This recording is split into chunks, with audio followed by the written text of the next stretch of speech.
Alors, on va Hachem le Zohar de ce matin, Parashat Ekev. Dit Rabbi Shimon Bar Yochai, viens voir, Ken? Il dit Rabbi Shimon Bar Yochai, viens voir.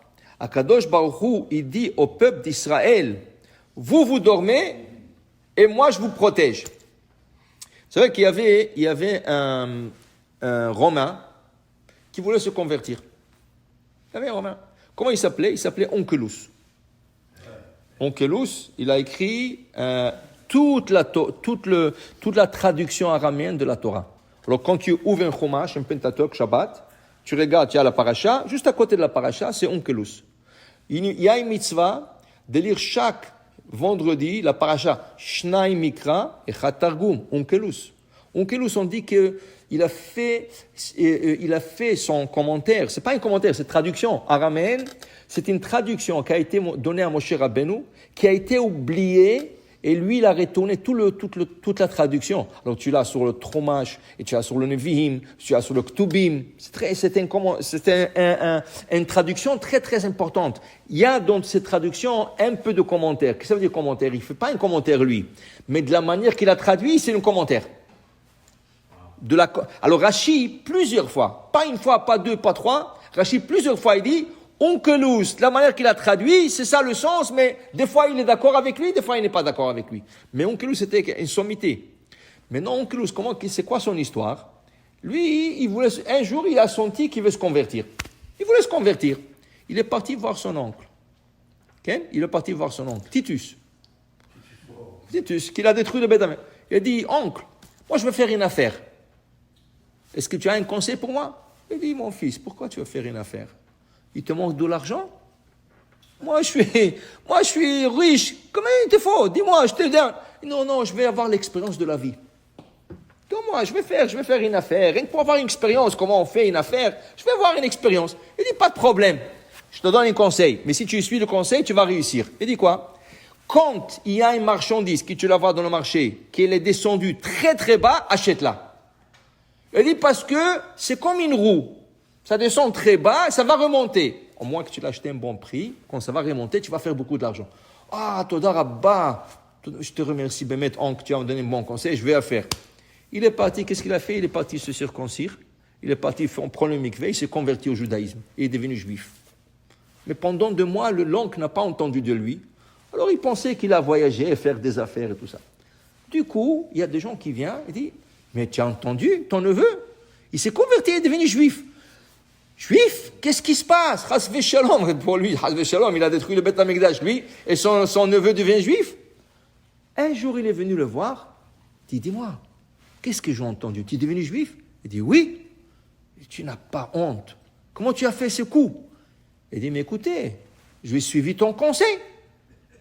Moi, je te dis de devenir juif. Il dit, oui. Il dit, comment je te dis ça? Il a dit, tu m'as dit, quand tu vois une marchandise qui est descendue très bas, tu l'achètes, parce qu'elle va remonter. Les Juifs, vous l'avez écrasé et vous avez détruit le Beth Amikdash. Un jour, ils vont monter très haut. J'ai investi dans cette communauté.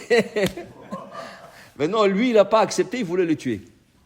Alors, il a envoyé il a rien fait sur place. Mais après, il a dit, non, rien à faire. Lui, mon neveu s'est converti, je veux le tuer. Qu'est-ce qu'il a fait?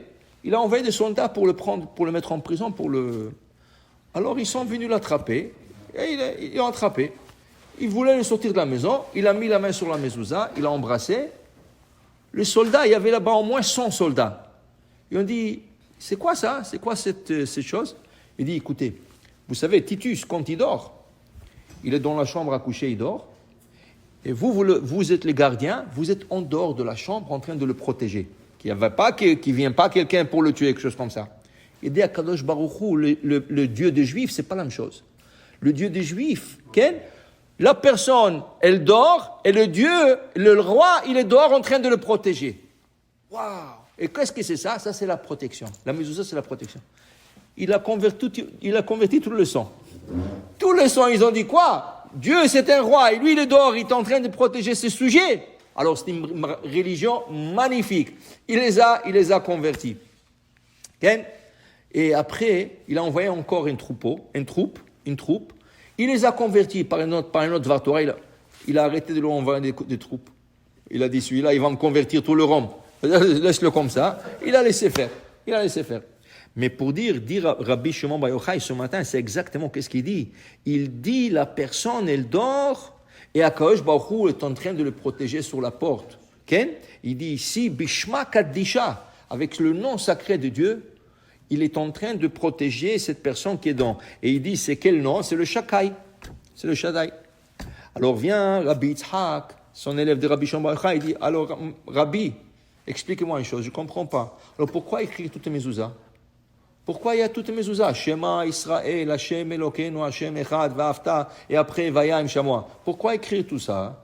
Prends un parchemin, le même parchemin, écris Shaddai, c'est fini. Roule-le, mets-le sur la porte. Pas besoin de le jeter la mezuzah, toute la mezuzah. Viens Rabbi Shimon il dit, non, il lui dit, Béhémet, c'est une bonne question. Rabbi Yitzhak, tu as posé une bonne question. Mais il faut que tu comprends. Le roi, il a besoin de soldats. Alors qu'est-ce qu'il y a? Il y a le Shaddai. Mais il a besoin de ce soldat. C'est quoi le soldat de Shaddai? C'est tout le deux parchiot de Shema. Le Shema, Israël, Hashem. Et il dit, regarde, dans l'extérieur, il y a le Shaddai.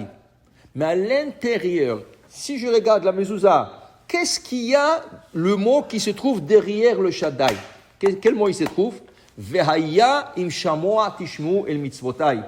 Le deuxième paragraphe qui commence par le mot Vehaya, là-bas, c'est derrière le Shaddai. Dit le Zohar. Alors regarde.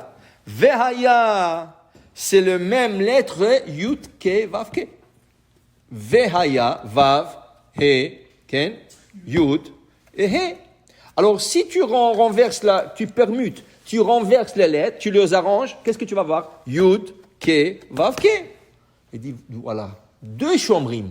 Un à l'extérieur et un à l'intérieur. À l'extérieur, Shaddai, à l'intérieur, Vehaya, qui est, tu comprends pourquoi il faut toute une mezuzah. Ça, c'est la protection. Et le Melech, il dit ici, le roi, mit'ater, il est entouré par le soldat, et ça prend tout ça pour protéger la personne. Alors il dit ici, Vehaya milegav, Shaddai milebar, delave natir barnash mikol sitrin. Et la personne est protégée complètement. Okay? Alors il dit ici, c'est ça l'importance de ça. Maintenant, je dois vous expliquer. Maintenant, j'ai vu ça maintenant dans beaucoup de maisons. Il y a une nouvelle mode. Qu'est-ce qu'ils font? Ils font des chambres. Okay? Normalement, dans une chambre, normale, jusqu'à date, qu'est-ce qu'ils ont fait? Toujours, tu as deux montants qui montent vers le plafond. Et tu as du plafond un petit morceau qui descend. Alors là, tu as un frame, tu as comme un cadre. Et la Torah dit, Urtaftam al mezuzot betecha ou bisharecha. Sur ce cadre-là, à droite, tu placeras une mezuzah. La nouvelle mode maintenant, la nouvelle construction maintenant, ils font plus ça. Ils font deux montants qui montent jusqu'au plafond. Il n'y a pas un morceau qui descend. Et ils te disent, c'est beau, esthétique. Esthétique, c'est beau. Et là, ils mettent des grandes portes. Au lieu de mettre une porte normal, ils mettent des grandes portes qui montent jusqu'au plafond. Okay? Le problème avec ça, tu ne peux pas mettre la mezuzah.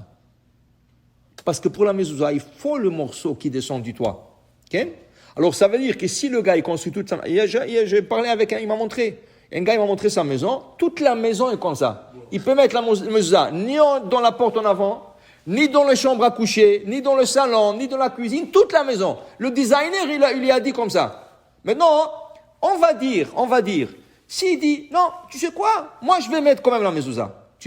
D'abord tu ne peux pas faire une bracha, et c'est comme si tu n'as pas mis la mezuzah. Pourquoi? Parce que c'est pas hayav, c'est pas obligatoire. Il peut, bien sûr, maintenant il doit arranger toute la maison.